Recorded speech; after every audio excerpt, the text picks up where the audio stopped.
Hello. I keep getting asked this question on delegation a lot in many of the meetings with young managers, senior managers, and like. And I don't think there's one person who can say they've mastered it, but I basically wanted to share some learnings. I think broadly there are five areas to look at. Don't First of all, don't beat yourself up for not getting it right. Um, the best haven't got it right. And I can tell you, like everything in leadership, there are managers, there are absolute legends who don't delegate at all. There are others who lived off delegation. So any management consultant who tells you, oh, you cannot succeed without A or B, as with everything in life, there's no one model that works. But I'm a firm believer in delegation. Um, for the simple reason that you're empowering people and you're bringing better brains together, not just depending on yours. And that's the way it should be, in my view, my school of thought. So, for me, there are five elements to it. The first one with delegation is being clear about your objective. What is it that you set out to achieve? And then the how is for the person who's taking over that responsibility to figure out, not for you to show them how it's done. Then it's teaching, it's not delegation.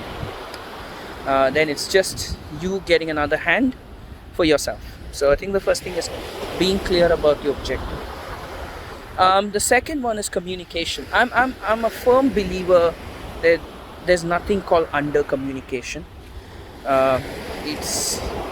Or there's nothing called over communication.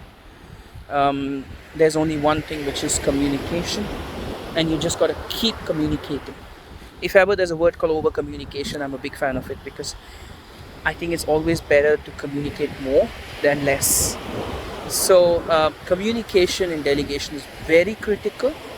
Now, what channels, what mode, that's for each of you to figure out based on your and their style, because remember, one style doesn't fit all. I'm an auditory person, so I tend to pick up the phone and speak to people, tend to WhatsApp people. There are visual people who like to get into meetings, draw up things. So you got to understand that.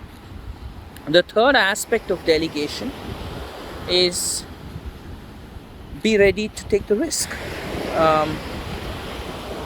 Because somebody took a risk on you is why you are where you are today. So be ready to take that risk. And what you can do if you're so scared is give an opportunity on a risk which you consider smaller, and see how the person goes before you give a bigger risk. But in that, don't jump in every time. And the fourth aspect is the review rigor. You got to establish a very strong review rigor. The review rigor works wonders, because review rigor gets both people to understand whether you are heading in the right direction. The review rigor also establishes clarity on where you want to go forward, and gives you confidence that things are going well or not, and you can jump in where you need to jump in, because you may be responsible for something. The fifth and the last aspect is of delegation. Many people call it let go. I don't think it's let go. I don't think anybody who is very serious about work can just let go. But it's about knowing where to worry and where not to worry. That's the beauty of empowerment. Some people call it empowerment within boundaries. Some people call it about empowerment that your worry is now someone else's worry, so that you can worry about other things. That's the beauty of empowerment. So explore it, try it. Don't beat yourself up that you're not perfect.